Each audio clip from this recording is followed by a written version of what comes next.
बंद कर।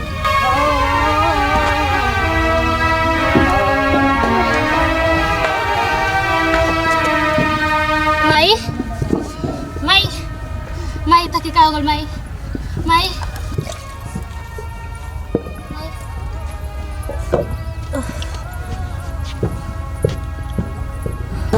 बेटी बेटी माई हम तक सबरी ही मना कर रहे माई माई आराम तू कला लेकिन तू हमारी बात ना मानो माई और तू काम पर चली हो माई। बेटी हमने के गरीब आदमी है सब एक दिन काम ना कर जाए तो शाम के उपास से रहे के पड़ जाए। अपने के नसीब में आराम कहाँ लिखल बा बेटी। तू घरे चलो माई और आराम करो माई। चलो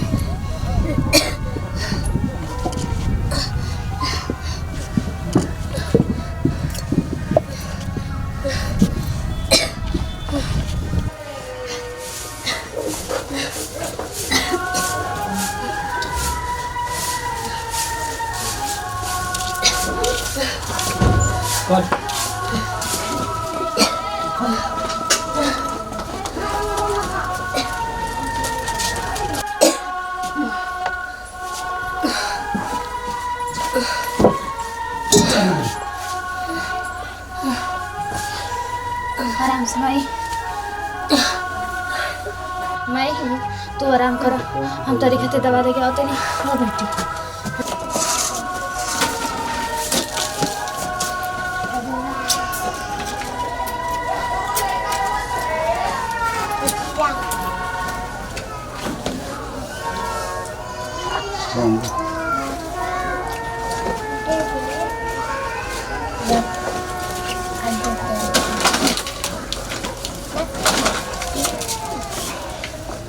अरे इतना में तुम्हारी कितना लेना है।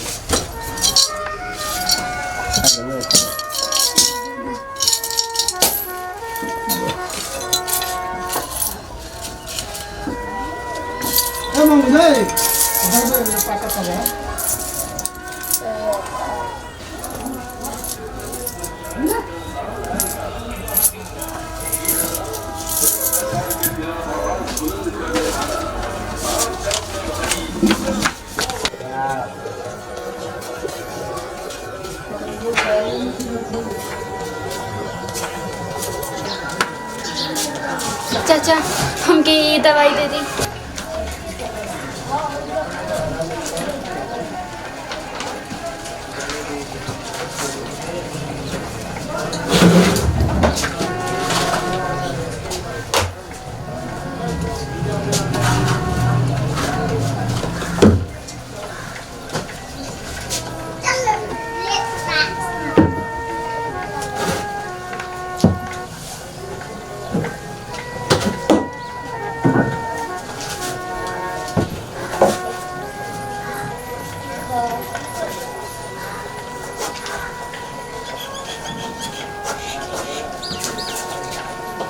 एक 1007।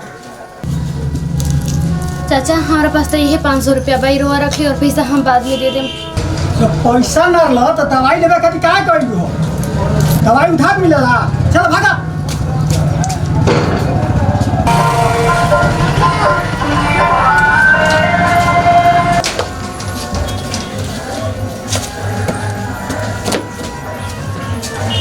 चाचा ये लड़की काहे रोटरी?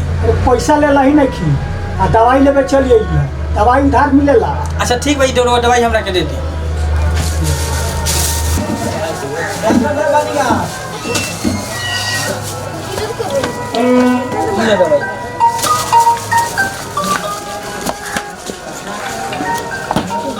अच्छा कितना पैसा मिलेगा?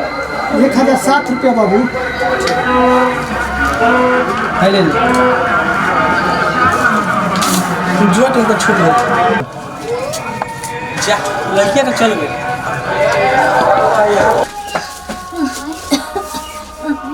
बेटी हम दवाई ला दी माई।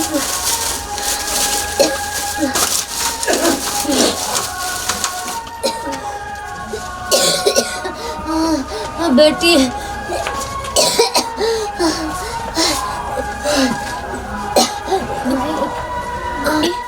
तरह दवाई से कोनो फायदा नहीं काम आई, ताकि कोनो बढ़िया डॉक्टर से दिखाओ पड़ी माई।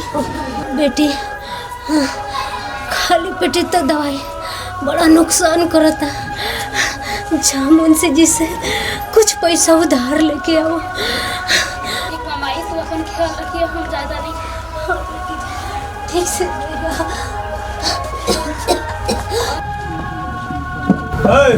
कल के ईटा कितना पतले बड़ा? 2090 ईटा। 2090? अच्छा रुको अबे कि ना तभी।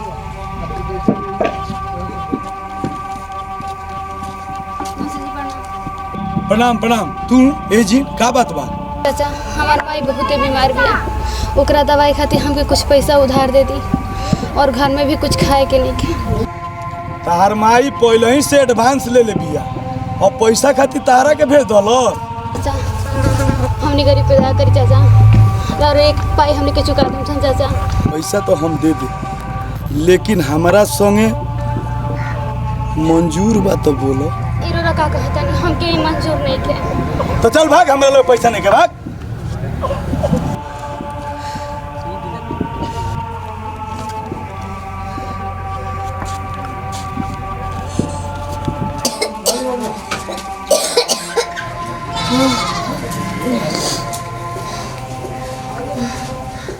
बेटी आ गई का भइल बेटी? मुंशी जी पैसा देनी है? ना माई, वो पैसा ना देनी हो, वहाँ के अच्छा आदमी नहीं थी माई, हमके दोबारा मत भेजी हो।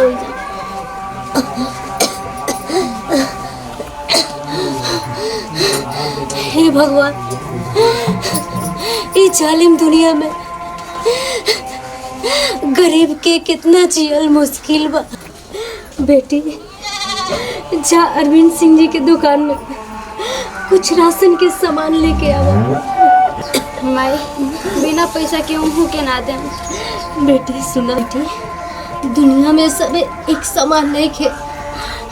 वहाँ के बहुत अच्छा आदमी है, जा वहाँ के दुकान से कुछ राशन के सामान लेके आओ, न तो बीमारी से कम भूख से ज़्यादा मर जाए। ना भाई तू ऐसा मत बोला, ताकि कुछ ना होई, हम जाता नहीं।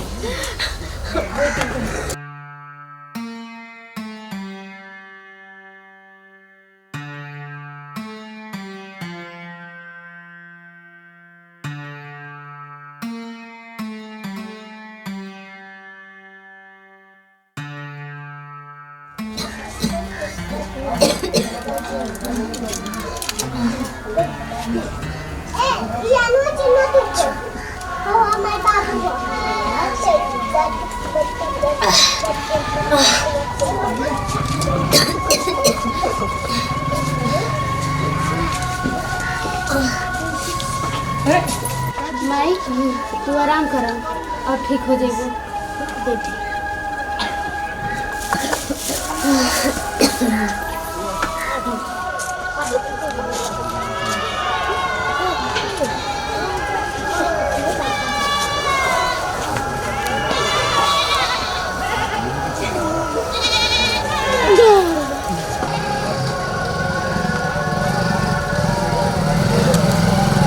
अरे ये तो है क्या? हाँ तो पैसा मांगे। अरे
Let's go. I wake up to a little.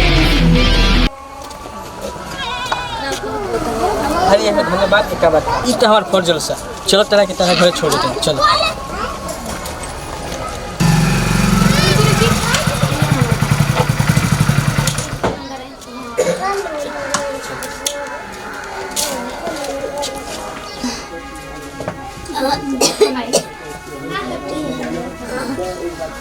नमस्ते भाई जी ये अच्छे हन भाई कुछ लड़का हमके रास्ता में छेड़ रहे हसन भाई तो अच्छा है कि हमके बचा रहन भाई बेटा और बहुत बहुत धन्यवाद। अरे माँ जी ये तो हमारे फर्ज जलसा यहाँ का भइल बा यहाँ के तबीयत तो ढेर खराब लगता है हम का बताएं माई के तबीयत आज बहुत दिन से खराब बा माँ जी के तो कोनो अच्छा डॉक्टर से दिखावे के पड़ी बस उतना पैसा नहीं है। देखो तू चिंता मत करो हमार दोस्त मुंबई के बहुत बड़ा डॉक्टर हो उ छठ के छुट्टी में घरे आइल बा ओकरे से माँ जी के देखावल जाए बा तू माँ जी के ख्याल रखो हम कल अपना दोस्त के बुला के लेके आए ठीक बा मैं जी प्रणाम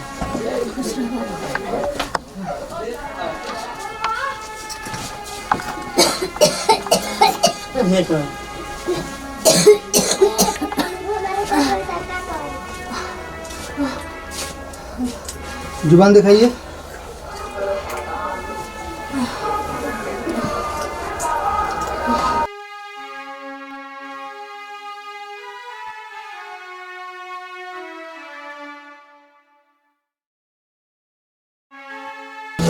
इनके कोई कुछ खास परेशानी नहीं है हम कुछ दवाई एगो इंजेक्शन दे देते नहीं अच्छा ये ठीक हो जाएगा।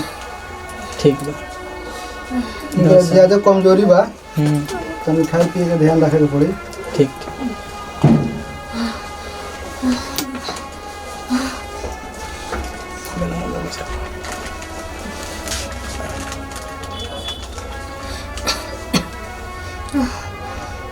पकड़िए मिलाई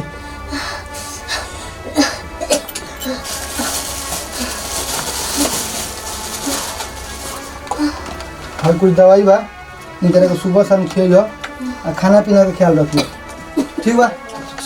ठीक बा फिर हम चलते हैं ठीक बा मुझे प्रणाम खुश रहा बाबू बैठा कैसन बाड़ा बेटा। मम्मी जी रउआ से बात सब ठीक बनी रउआ किसन बनी हम ठीक है बाने बाबू तू ना रहता तो आज हमार का हाल हो। अरे माँ जी ये तो हमारे फर्ज रहल सा तू नहीं खा जाना हमरा ऊपर कितना बड़ उपकार कैले बड़ा अगर हमरा कुछ हो जाए तो हमार एगो बेटी केकरा सहारे रहे ओकर का होए ये जालिम दुनिया में केहू के केहू नहीं खे। अरे माँ जी रउआ ई क्या कहते हमरा रहते रउआ लोग के कुछ भी ना हो सकेला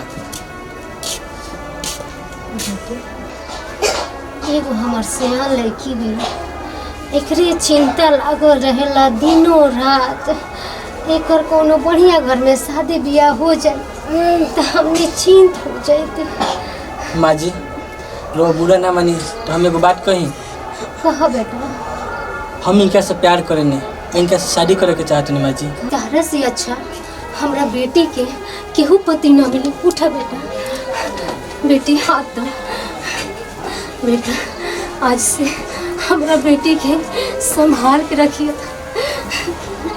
भोजपुरिया भाई लोग के प्रणाम भैया हमने के वीडियो बनाने सन हमने के भाई संटू भाई के चैनल पर जाना के नाम बा संटू भोजपुरिया तो ये वीडियो कैसन लगला आ ये टीम के काम कैसन लगला रो लोग कमेंट करके बताई लो आ फर्स्ट बार ये चैनल पर हमने के काम करते सन तो जे हमने के चैनल अरविंद सिंह गोपालगंज अच्छे सिंह ऑफिशियल निगार म्यूजिक के प्यार देने लो वहीं ये चैनल संटू भोजपुरिया के भी प्यार दिलो एक बाद भी हम ये चैनल पर काम करें कुछ नया टॉपिक कुछ खास लोग के साथ हम आएँ तो ये चैनल के ज़्यादा से ज़्यादा शेयर करी लाइक करी वीडियो जरूर करें सब्सक्राइब करी यहाँ के पीहू तिवारी बानी यहाँ काम कैसन लगला कमेंट करके जरूर बताई। नमस्कार प्रणाम।